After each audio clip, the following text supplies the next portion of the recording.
Season 12, Episode 18, The Laureate Accumulation. Previously on The Big Bang Theory. We just published a few months ago. How did you have time to design an experiment? This whole thing is actually a gigantic accident. You weren't even thinking about super asymmetry. Thinking about it. Chuckles. We don't even understand it. Both laugh. Ah, can you believe this? Doctors Pemberton and Campbell have been doing a press tour trying to take credit for super asymmetry. So what? I mean, no one's gonna give them credit for accidentally discovering something. Wolowitz.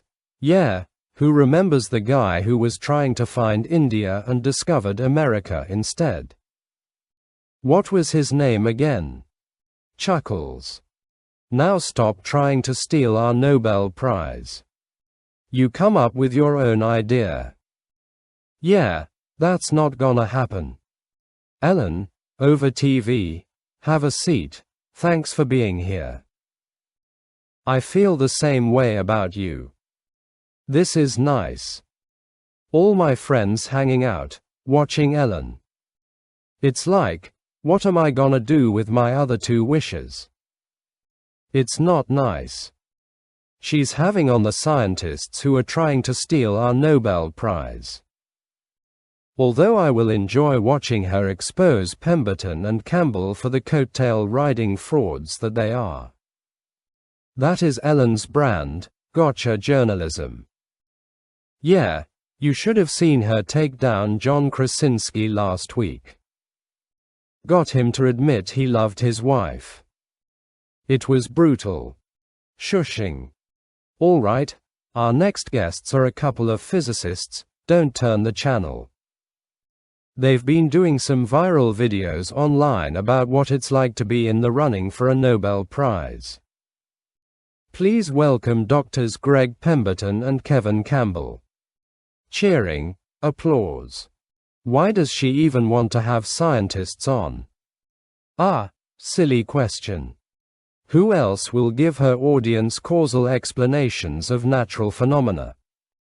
I love you, honey, but think. So you guys have discovered something pretty amazing in the universe. Obviously, I understand, high-level physics because I'm a comedian, but laughter. Can you explain it to the audience? Well, I don't know. I'm not sure we're even smart enough to understand it. Laughter. Look, the audience is laughing at them. It's starting. I hate to say it, Sheldon, but I think the audience likes them. Well, that will all change when Ellen asks them how super asymmetry explains the cosmological excess of matter over antimatter and they panic, like Leonard trying to do a pull-up. Hey, what did I do? Not a pull-up. People have been loving your videos, especially the songs that you've been posting. Oh, thanks. Thank you. This may be pushing it, but I have to ask. Would you mind singing one of those for us right now? Oh, why not? All right.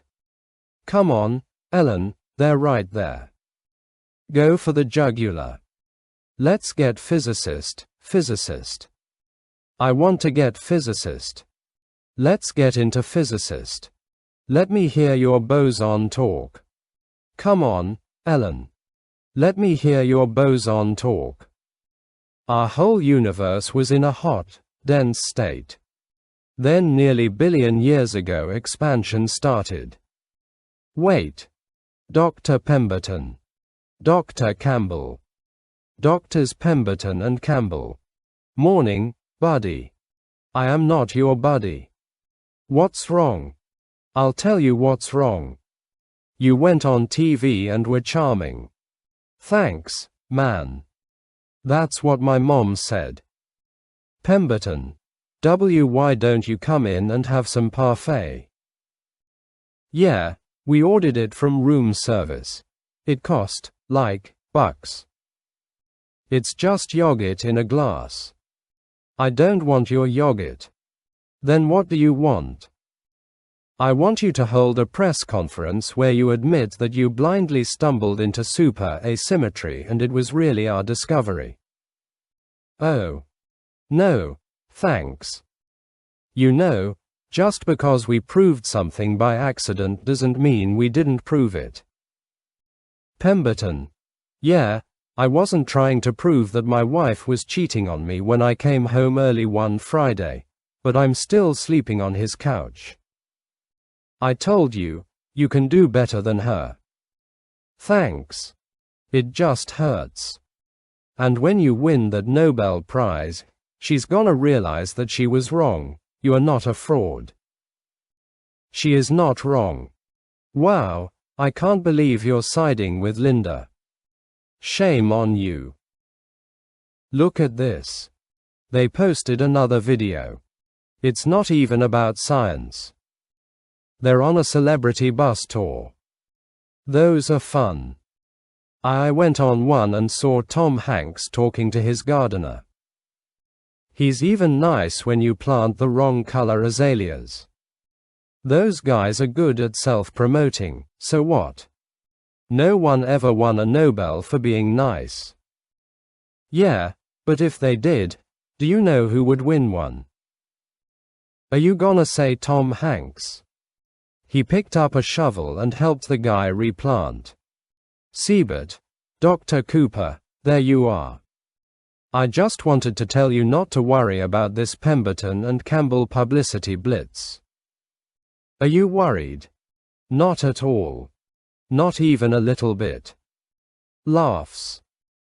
Look, it doesn't matter if they have popular support, we're gonna get the scientific community behind us.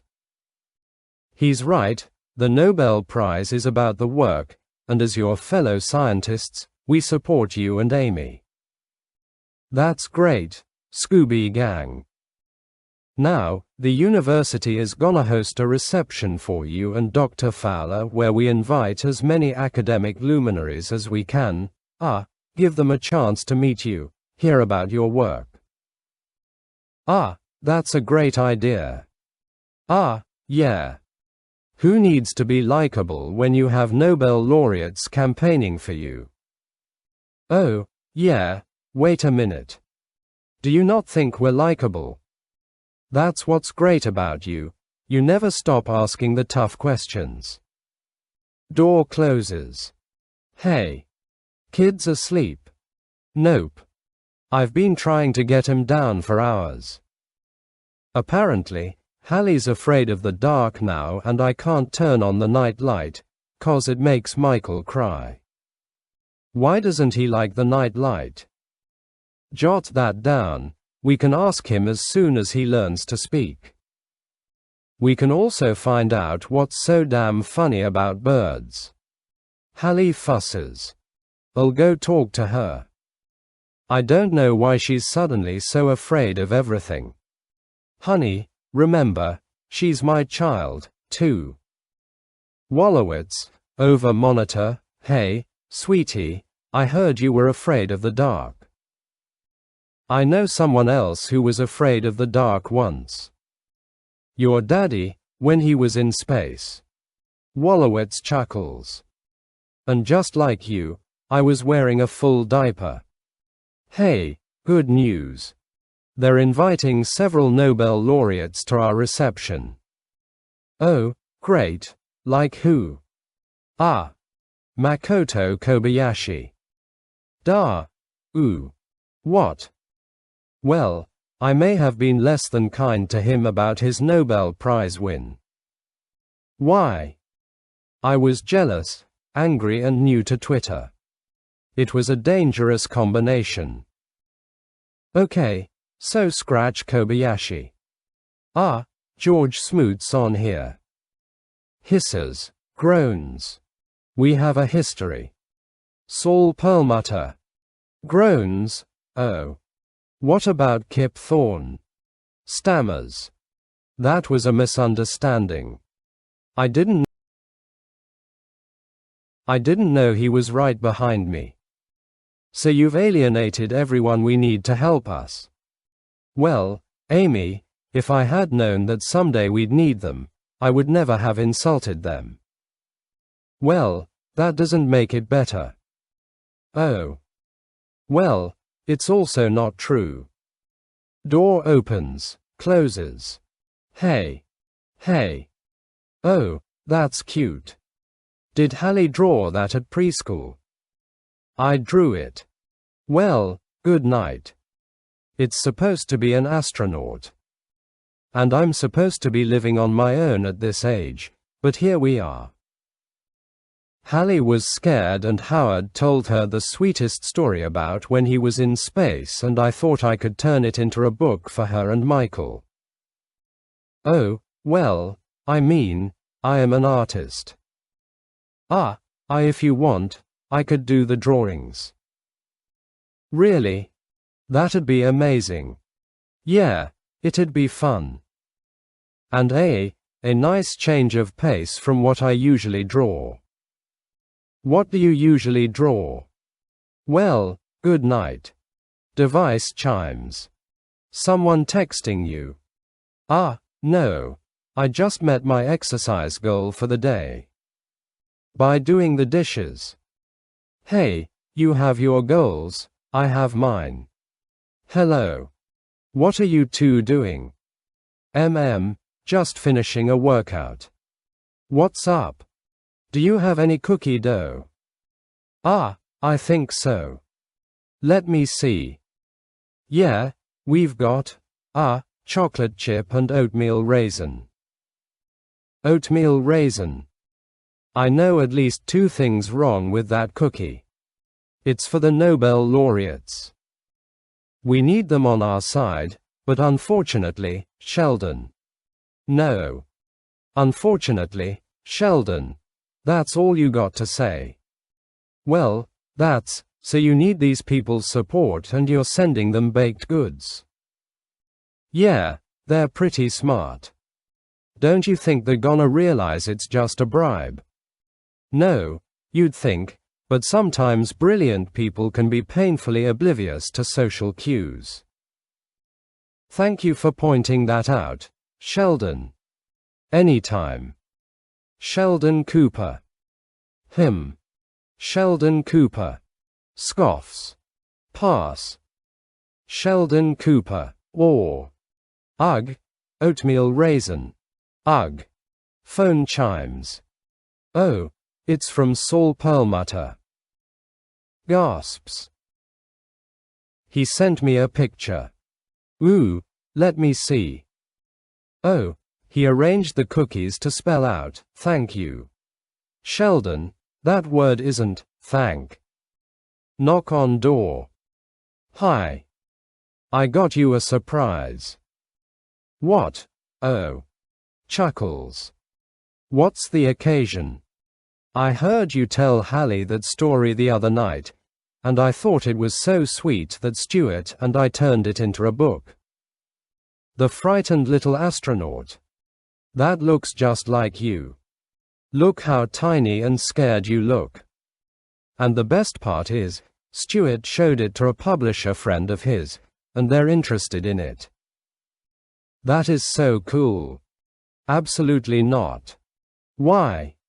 Because I don't want the whole world to know I was the frightened little astronaut.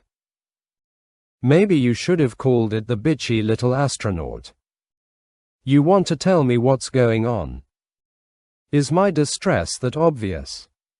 Sheldon, please don't take this the wrong way, but when you're quiet even for a second, something's wrong. Well, it's true. The fact is, I feel really bad for Amy. Well, we all do. But just for fun, why do you? Well, she didn't do anything wrong, but she's paying for my mistakes. Wow. What? No, I'm just honestly impressed. When did you start caring about other people's feelings? Well, I laughed when Amy got a shock from the broken Christmas tree lights, so it was after that. So none of them are coming to the reception?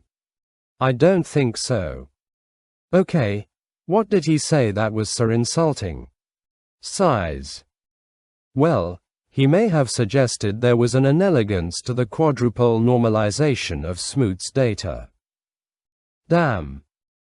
See, sometimes I wish I could invent a time machine, so I could go back and prevent myself from acting so rashly.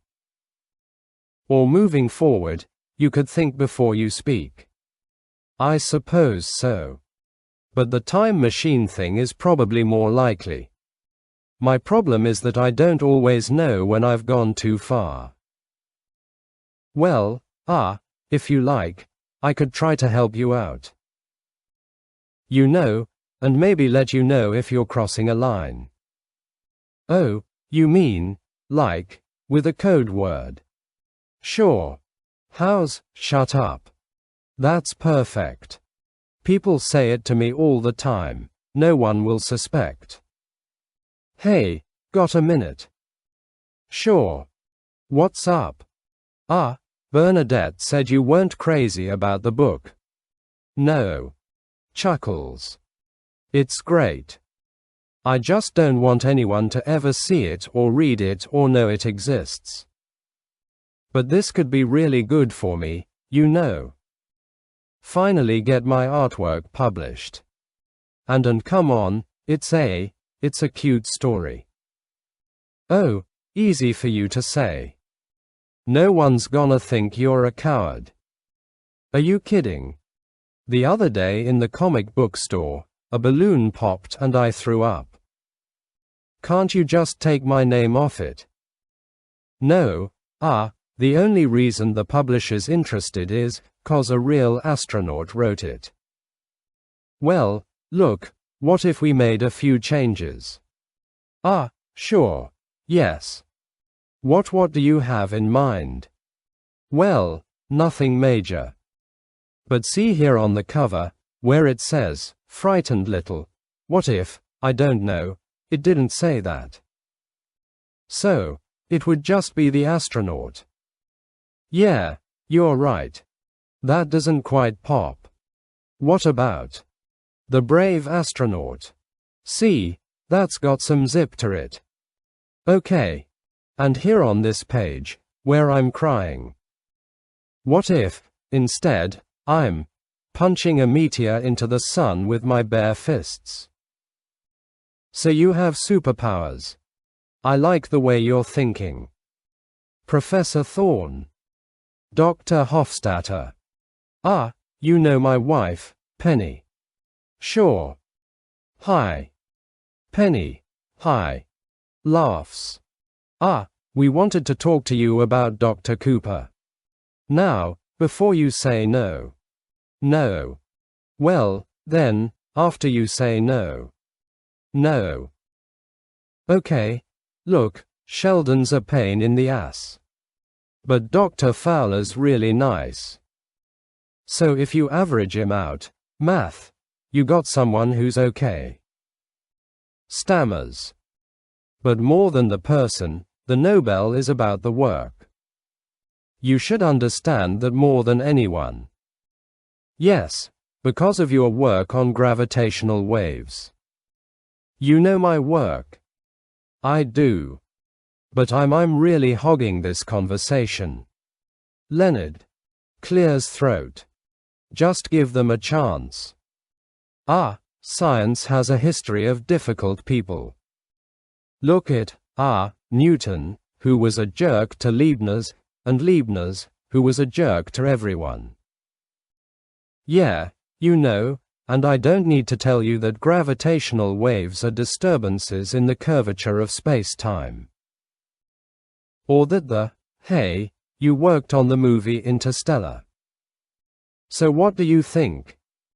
I think if you were in space without a shirt on, you'd die. Oh. No, I am wearing a shirt. It's just skin tight, so you can see my pecs. When did you get pecs? Yesterday, when I made Stuart add them. Howie, what I liked about the other story was that it was real. I mean, Nothing in this actually happened to you. Chuckles, so, it's a children's book. I mean, cats don't wear hats. And if someone gives you green eggs, it ends with you on the toilet trying to make a deal with God. But the real story was so sweet. The little astronaut was afraid, but he still went to space, and that's what made him brave. Scoffs. But in space, the other astronauts made fun of him, and that's a thing he doesn't want to relive. I get that. I guess it would just take a really brave man to put an embarrassing story like that out into the world, just so it might help some frightened children not feel so alone. Wow. That is quite the guilt trip. Are you sure you're not Jewish? I'm just a wife that is so proud of her husband, and doesn't think that he has anything to be embarrassed about. Oh. You're sounding less and less Jewish. Hey, we just heard that you're the ones who convinced the Nobel laureates to come. Thank you. Penny, you are welcome. You guys deserve this. Yeah, now get out of here. Go talk to some smart people. Wait a minute. Yeah, sorry. Sometimes I forget you're smart because you're so sexy. I can see that. Yeah. Dr. Cooper. Dr. Fowler. I was just telling Professor Arnold how you came up with super asymmetry at your wedding. It's a wonderful story. Ha, it really is. I wouldn't say it was the highlight of the wedding, because I've been told not to for reasons I don't fully understand. But what he does understand is how the universe works, and that's what's important. Not what comes out of his mouth. Laughs. Oh. I haven't been to a lot of parties like this, but what does a physics rumble look like? Kind of like angry chickens. Or like, when puppets fight. Dr. Cooper, Dr. Fowler, good to see you. What are you doing here? Professor Smoot invited us. We're Facebook friends. Smooty. Well, this is our reception, so go away. Sheldon, actually, Amy, I think we should let them stay. Please, enjoy yourselves. Try some pigs in blankets. And yes, that is the plural. Great. Thanks. What are you doing? If they stay, everyone will see that their grasp on super asymmetry is tenuous at best. Oh. That's clever. Yeah, I don't just know the plurals of things, Amy. Is this gonna be a problem? No. We have a plan. Dr. Campbell and Pemberton, settle a bet for Dr. Fowler and me. We were just discussing, under what conditions the radiative corrections to super asymmetry could cause time variation of alpha EM. Amy, I say active galactic nuclei at cosmological distances show a part per million deviation. Dr. Cooper says this has been disproven recently with quasar observations. What do you think? I agree with you. Good answer. Hey, if we haven't said it before, we just want to say thank you. Yeah. We couldn't have proven super asymmetry without you. Wait. You all heard them say it. They didn't do anything. Sheldon. Shut up. Yeah, well, that's rude. No. Shut up. Oh, the code word, thank you. You know, it's strange. A few months ago, nobody paid any attention to us, and now all of a sudden, we're getting all these accolades. Yeah, have any of you ever felt like maybe you didn't deserve it? Leonard, There's something I need to say. Shut up. Okay. It's crazy. We conclusively proved super asymmetry, and yet somehow we still feel like imposters. There should be a term for that. Oh, for crying out loud, there is a term for that. It's called imposter syndrome, and you don't have it. Because you can't have it if you are imposters, and you are. We're the ones who discovered super asymmetry. So if anyone's gonna feel like they have imposter syndrome, it's us, because we're not imposters. They are. You're imposters and you're frauds. Is that what I would have sounded like? Yeah. Yikes. Once upon a time, there was a little astronaut who was sitting in a rocket waiting to go to space. Man, over radio, 3, 2, 1. Wolowitz, and while all the other astronauts laughed and joked, he stayed quiet, because he had a secret. He was scared. He had another secret, too. He was only pretending to be scared to trick the alien king. Ha ha. Bernadette, Howie. Fine.